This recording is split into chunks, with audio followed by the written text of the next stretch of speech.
Morning and welcome to the Core Connection. I'm Mira Rubin here with you on Enlightened World Network. And today's topic is if it's coming up to heal. And this is a premise that I operate from in my work with myself, with my clients, that whatever the upset, it's an opportunity, and we can use that opportunity to heal and expand and evolve. So that's our conversation for today. But before we get started, let's take a minute or two to get present. Let's take a deep breath in through your nose and hold it. And imagine clean, crisp oxygen flooding your lungs, flowing into your bloodstream, nourishing all your cells, all your organs, bringing vital life energy to your body and being. And as you exhale any tension, stress, negativity, fatigue.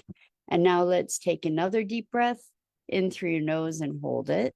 And this time, imagine brilliant, bright light lighting you up from the inside out, illuminating, electrifying, and energizing all your cells, your molecules, your electrons, creating a brilliant beam of light and energy from your heart out into the world. And as you exhale any remaining tension, stress, negativity, fatigue. And now let's press our palms together. Vigorously rub your hands together to feel the friction, the temperature, the pressure, the motion, the tickling and tingling when you stop. And allow all those sensations to bring you present right here, right now, into this remarkable physical form that enables us to experience life. Welcome, welcome, welcome. Good morning, Rosalind. Welcome.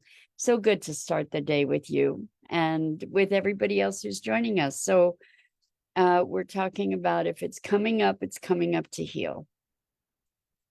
And I see this every day that I work with clients where there's an upset. And when that upset arises, it's an opportunity for us to maybe complete something, to dissolve an old pattern, to dissolve old hurts, for example. So I, not that long ago, had an altercation due to lack of communication with someone in my life. And this person got really angry because they and I had different understandings about something, and they did not communicate their upset. They just got really upset. They didn't communicate their desires, and this is something that we get to look at, is that when we don't communicate our desires and we expect somebody else to think about things the same way that we do, and we run this whole story in our head, we can create all kinds of drama and discord that doesn't need to be there at all, that could have been diffused by a very simple, direct communication. So it's interesting to me how we're often more willing to avoid a communication, but create a whole dialogue and drama in our minds and then react as if that's the truth. It's a whole cascade that's part of our human crazy, I think, that we do these things rather than just communicate. But anyway, there was this lack of communication, and it resulted in this person being really angry and with me, and I felt very attacked, and it was a trigger for me from old behaviors that had occurred in the context of this relationship, which were very traumatic for me. So what was beautiful about it is that I got to step back from I'm right, you're wrong, or you're right and I'm wrong and I'm unworthy, or any of these interpretations that may have come up in the past, and I could recognize what was happening in terms of my internal bent, like based on history, where am I going to go with this? And I got to see that there were parts of me that felt that I hold over from feeling made wrong and feeling wrong and bad for simply being who I am. And I saw that dynamic. Rather than being sucked into it, I saw that was an inclination, that historically that's what had happened, is that I would take on the guilt and shame of being wrong when actually I wasn't wrong. There was a miscommunication. It wasn't a matter of right or wrong. And so this was a great opportunity. I'm using this because it was a big trigger for me. And I imagine we've all had times when we get triggered, and then it's a matter of what do we choose to do with that trigger. And in this particular case, I was able to recognize it as an opportunity, to heal these old wounds of guilt and shame and blame and failure and all those power dynamics too that were part of that. And so it gave me an opportunity to do a bunch of work on myself to shift this pattern. And so oftentimes the things that show up in our lives that are triggering and painful and incite all kinds of extreme emotions are opportune. Well, I see them all as opportunities, maybe not right in that moment. You might need to get a little distance from it to be able to address it, but we can often see the wound. That what happens with these situations is they are unearthing our wounds. Now, on the path of growth and development, what we're looking for is sovereignty. What we're looking for is taking accountability and responsibility for the quality of our lives. Good morning, good afternoon, and evening, Gia. Welcome, welcome. So good to have you back with us again. We're talking about it, the opportunity that's presented when we get triggered. When something comes up, when there's strong emotion, or maybe even just that kind of feeling. All of these things are an opportunity for us to heal. And we can receive these situations and these circumstances, as painful as they may be, as an invitation and a request from our higher intelligence, our higher wisdom, to say, hey, you're ready to work on this now, and that's why it's coming up. You're capable of working on this now, and that's why it's coming up. And yesterday we were talking about grief or grieving, or the walls actually that we erect to protect ourselves from the influences of a world that feels beyond our control, or that's overwhelming. And the example that I used was talking about someone who was going through, who was experiencing grief, and it came up, the grief arose in order for us to then be able to address it. Now, it hadn't shown its face for an extended period of time in our work, but then it showed up. And when it shows up, it's an invitation. And I think that if we can experience the roller coasters of our lives as invitations for growth and development, then there's incredible there's an incredible opportunity, but also it shifts the quality of our experience, because we don't feel victimized. Maybe somebody is doing something that is perhaps where you are being victimized. However, even when we're being victimized, we don't need to experience being a victim. And if we are experiencing being victimized, that's also something that we have an opportunity to heal. Now, why would we want to heal that? Because when we are experiencing being victims, we're not in our strength, we're not in our power, we're not in ownership of our own lives.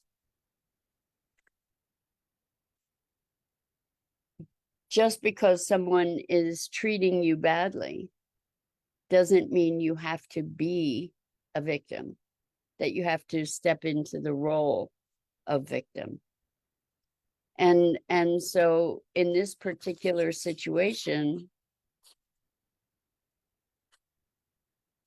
I got to see the opportunity that it presented for me was that I got to see where I had colluded with this kind of behavior in the past by taking on the guilt and the shame that was foisted on me by somebody else that was seeing me as a villain or seeing me as having done wrong, when in fact that isn't what happened. It was a misunderstanding. It was a misinterpretation of my intentions. It was kind of thinking the worst of me rather than the best of me and making a judgment from that vantage point. So I was able to kind of gather myself into wholeness in the process of addressing this head on and healing it. And I'm wondering for yourself, have you found yourself in a situation where you get deeply emotionally triggered? And if so, I imagine we all have. Rather than pointing the finger at the other person, because yes, there is that too. There is that too. I'm not minimizing that someone else's behavior can be horrible and dangerous and violent and unacceptable. And we, even with all of that, we have choice in how we interact with all of that. And whether we, as in my case, sort of collude or comply with the worldview that's being imposed, or with the abuse that's being leveled, or we don't. And whatever the spectrum is in those responses. So I remember there was something else that happened and I got so angry. And what I realized was I was angry out of all proportion. I was just consumed by anger. And so that to me was a big red flag to say, hey, I know you're looking over there and you're saying you're angry because of that person and what they did, but what's going on over here that this is all out of proportion? What's going on over here that I can heal so that I'm not at the effect of these kinds of circumstances going forward? What if these circumstances, what if the circumstances of life unfold to present us with these opportunities for gifts, opportunities for growth? I'm wondering, can you think of a situation in your own life where you had some kind of reaction, where you fell into perhaps a really familiar negative pattern, perhaps a really familiar pattern of negative self-talk or self-judgment, self-incrimination, pain, sorrow, rage, guilt, shame, depression? If you can allow yourself to step back from that, to observe it, to see the bigger picture of what's going on, to allow yourself to be curious rather than judgmental, to be compassionate rather than judgmental, then you have the ability, perhaps, to let that wound dissolve and dissipate. So when we recognize these dynamics, it's like, oh, what's the conversation that I'm having? Maybe the top level of the conversation is all about them and the injustice that is being wrought, for example. Then we get to look at, well, what's going on with me around injustice? What's going on with me that I lose myself when this kind of issue surfaces? It's not to say that there isn't an injustice. It's really important to recognize, like people will say, well, it's kind of blaming the victim if someone is suffering, or if we're creating our world, that, oh, it's my fault that I created that in the universe. That's not what we're talking about here. What we're talking about is we're co-creating this universe, okay? And we may be our higher selves, our higher intelligence, whatever it is, the will for our own evolution, may be creating these opportunities for us, not as punishment. It's not punishment. It's an opportunity to recognize a wound, for example, and find a way to heal that. And a wonderful question to ask in the process of this is, what would love do?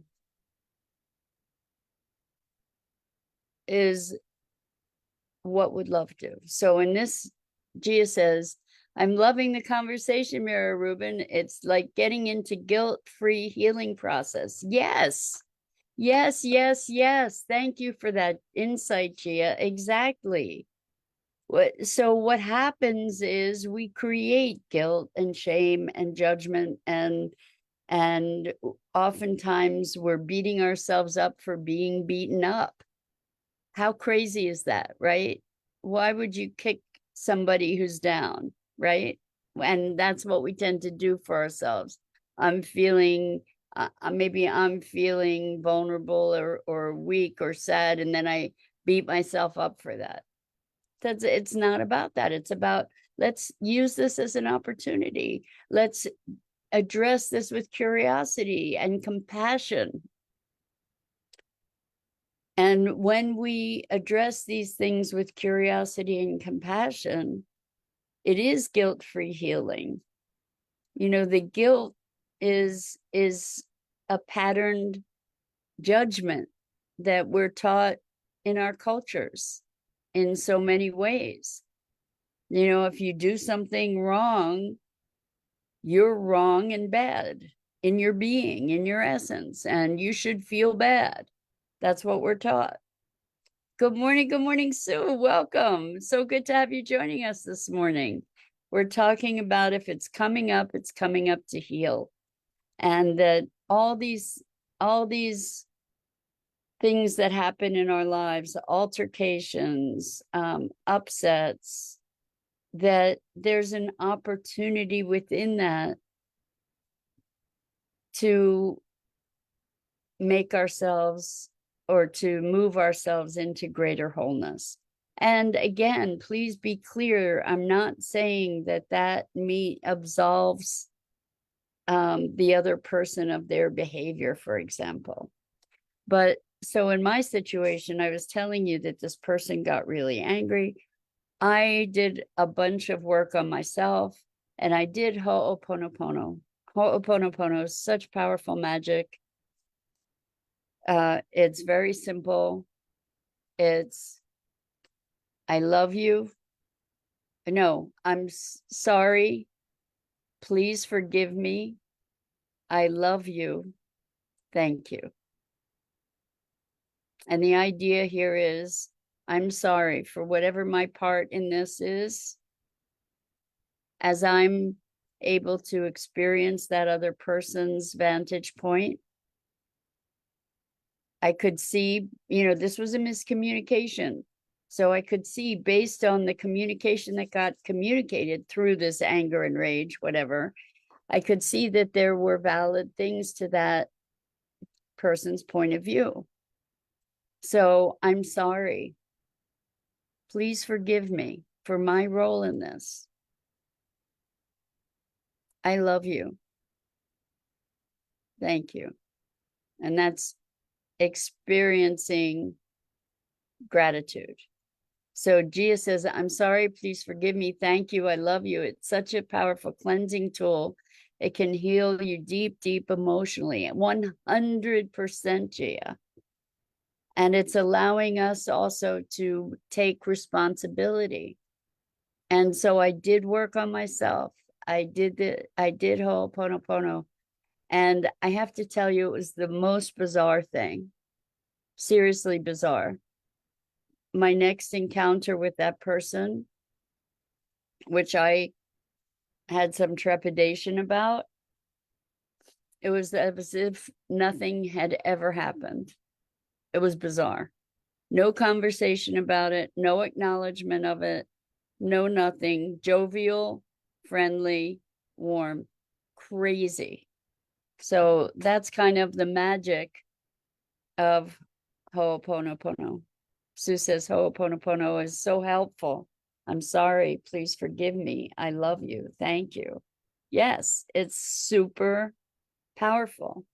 And the thing is that what activates it to be as powerful as it is not just saying the words, but being present to each of those statements from a place of energetic alignment, from emotion. Sue says, good story. Thanks for sharing. My pleasure. My pleasure. It's just miracle.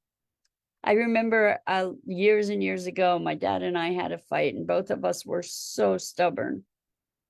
And neither of us were going to say sorry. It just was not going to happen. And we would have not spoken for who knows how long, because we were both very bullheaded. And what I did, I didn't do Ho'oponopono at that time. I didn't know how. I didn't know it then. But what I did is I just presenced myself to my love for my dad. And I imagined this big love ball, this energetic love ball, just sort of breaking over his head and washing him with love. Another miracle, my father called me up, and all he said is, I love, love, love you. That was all he said. And that was the whole conversation. And that came out of nowhere. That was truly based on any kind of reality that I had lived in. That was a complete miracle. And so we have the power to heal. And we can use Ho'oponopono, for example, on ourselves. Because what we tend to do is we exile ourselves. We judge ourselves. We separate ourselves from ourselves. And what if we can turn that love upon ourselves? I'm sorry. I'm sorry for treating you so terribly, or for not understanding, or for allowing you to feel alone. I'm sorry. Please forgive me. I love you. Thank you. Try that. Try that for yourself. When these emotions come up, when you see yourself act in a way that you don't respect, or that you prefer you didn't. You know, we've all done things that we've not been happy about our behavior. And so if we can use Ho'oponopono with ourselves, and curiosity and compassion, we can use the fact that this, whatever it is coming up, to heal. And we can allow ourselves to engage actively in that healing process. And so life can be a sequence of opportunities for healing, opportunities for alignment, opportunities for expression, opportunities for love and joy. And so that's the invitation for today, is what would love do? You know, turning Ho'oponopono on ourselves, that's an act of love. So that's it for this morning. I'm Mira Rubin. This is the Core Connection, and I go live here each weekday morning at 9 a.m. Eastern on the Enlightened World Network Facebook page and YouTube channel. Please like, follow, and share Enlightened World Network and me. The links are in the description. And as always, it's a tremendous privilege and pleasure to have the opportunity to share the morning musings with you on what it is to be human. So until next time, so much love to you.